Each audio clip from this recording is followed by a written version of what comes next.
Hello বন্ধুরা, কেমন আছো? সুদীপ্ত লাইফস্টাইল ব্লগে তোমাদের সবাইকে স্বাগত।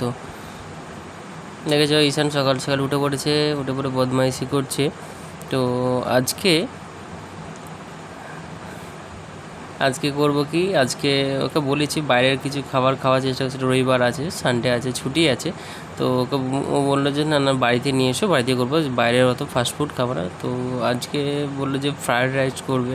ঠিক আছে চলো, মার্কেট থেকে কিছু জিনিস বাজার থেকে নিয়ে এলাম। তো সেইগুলোই দেখাবো আজকে, পুরো রেসিপিটা তোমরা দেখবে কীভাবে কী করে। অবশ্য আমি করিনি, ওই করেছে। তো দেখাচ্ছে, দেখো গাজর, টমেটো, ক্যাপসিকাম, বিম, যা যা নিয়ে আসতে বলেছিল, যেগুলো যেগুলো লাগে আর কি। তো সেইগুলো সবই আমি নিয়ে এসেছি। এটা হচ্ছে চিকেন। তো টমেটো, গাজর, ক্যাপসিকাম, বিম, ধনেপাতা, কাঁচা লঙ্কা, চিকেন, আর আগে থেকেই আনা ছিল আমার আদা রসুন, সেগুলো ফ্রিজে ভরা ছিল অবশ্য। তো মোটামুটি সবই নিয়ে আসা হয়ে গেছে। এদিকে চালটা তো ছিল, রাইসের চাল ছিল, সেটা ও ভিজে দিয়ে দিয়েছিল আগে থেকেই। চলো, মোটামুটি সব সরঞ্জাম রেডি। এদিকে কাজু কিশমিশটা, হ্যাঁ যেটা বলতে ভুলে গেছিলাম, কাজু কিশমিশটা ও ভিজু দিয়ে দিয়েছিলো আগে থেকেই। তো ঈশান দেখছো ক্যাপসিকামটা নিয়ে কেমন খেলা করছে। চলো দেরি না করে এবার রেসিপির দিকে যাওয়া যাক নাকি। যা সরঞ্জাম লাগে সমস্ত কিটি কাটা হয়ে গেছে, সব রেডি হয়ে গেছে। আর এদিকে চাল ফুটছে, মোটামুটি অনেকক্ষণ ধরেই ফুটছে, আর কিছুক্ষণ বাদে এটা হয়ে যাবে। সব রেডি করা আছে, এবার যতক্ষণ হতে যা দেরি। দেখেছো কত চালগুলো কত লম্বা লম্বা হয়েছে। কন্টিনিউ কিছুক্ষণ ফোটার পরে চালগুলো কত সুন্দর হয়েছে দেখো। তো এই চাল হতে বেশিক্ষণ সময় লাগে না অবশ্য। এবার আমরা কড়াতে বিম, গাজর, বিট, ওইগুলো হালকা করে কড়াতে তেলেতে ভেজে নেওয়া হবে। দেখো তোমরা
দেখো সব কিছু ভেজে নেওয়া হলো। খুব বেশি ভাজলে হবে না অবশ্য, হালকা করে একটুখানি ভেজে নেওয়া হলো।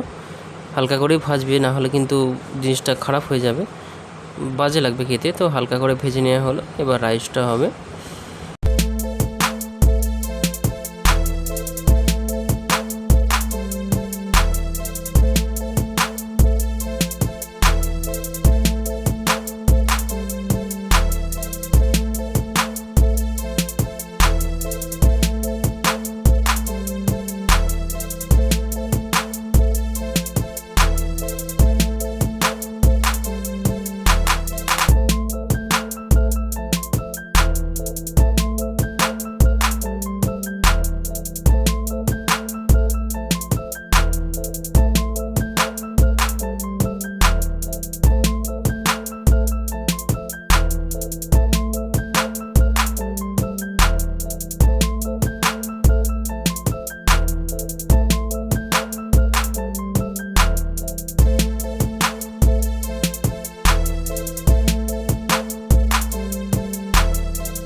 সব কিছু হালকা করে ভাজা হয়ে গেছে। এবার কড়াই ঘি দিয়ে আমাদের রাইসটাকে একটু কড়াই হালকা করে নাড়াচাড়া করে নেওয়া হবে।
রাইস তো হয়ে গেছে, এবার হবে চিকেন কষা। তো কড়াই তেল গরম হয়ে গেছে, এবার দেখো তোমরা এই যে লঙ্কা তেজপাতা দেওয়া হলো। কড়াই ফোটানোর পর এবার পেঁয়াজটা দেওয়া হবে। পেঁয়াজটা ভালো হবে ভাজা হবে। তো পেঁয়াজটা যতটা পরিমাণ মাংস ততটা পরিমাণ পেঁয়াজটা দেওয়া হলো। এবার কন্টিনিউ দেখো, আস্তে আস্তে সব কিছু দেওয়া হবে, দিয়ে মাংসটাকে একটু কষা হবে।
সব রকম মশলা নুন সব কিছু দেওয়া হয়ে গেছে। এবার কন্টিনিউ এভাবে হালকা করে কিছুক্ষণ নাড়তে হবে। নাড়া হলে মাংসটাকে ভালোভাবে কষতে হবে, নাহলে ভালো লাগবে না। তো একটু পরিমাণ জল দেওয়ার পরে মাংসটাকে এভাবে হালকা করে নেড়ে একটু কষতে হবে।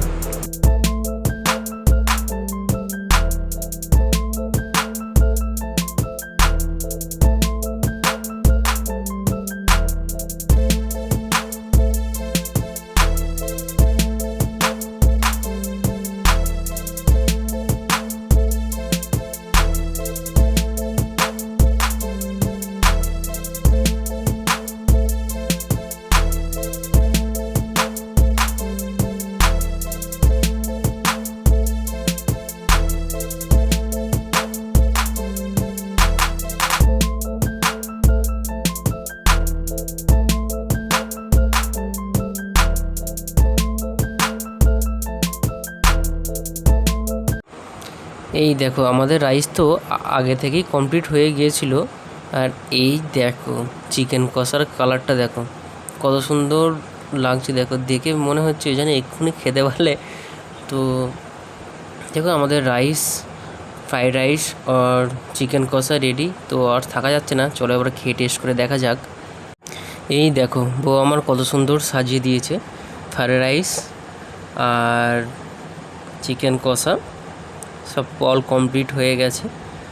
তো আমি এবার একটু খেয়ে টেস্ট করে দেখব। চিকেন কষাটাই আগে খাই। সত্যি ভালো লাগছে, ছুটির দিনে বেশ এরকম খাওয়া দাওয়াটা বাঙালির একটু আয়েস করে খাওয়া দাওয়া না হলে হয় বলো। সত্যি খুব ভালো লেগেছে। যাক, ছুটির দিনে এইভাবে একটা খাওয়া দাওয়ার আইটেম থাকবে, বাঙালি মানেই একটু ভোজনপ্রিয় হবে। তো দেখো কত সুন্দরভাবে সাজিয়ে দিয়েছে ও। যাকে তোমাদের উদ্দেশ্য বলি, আমার ভিডিওগুলো যদি তোমাদের ভালো লেগে থাকে অবশ্যই আমার চ্যানেলটাকে সাবস্ক্রাইব করে দিও, একটা লাইক করতে ভুলো না। আর ভিডিওগুলো কেমন লাগছে অবশ্যই কমেন্ট সেকশানে যায়। আজ আসি, টাটা, দেখা হচ্ছে আমার পরবর্তী ভিডিওতে।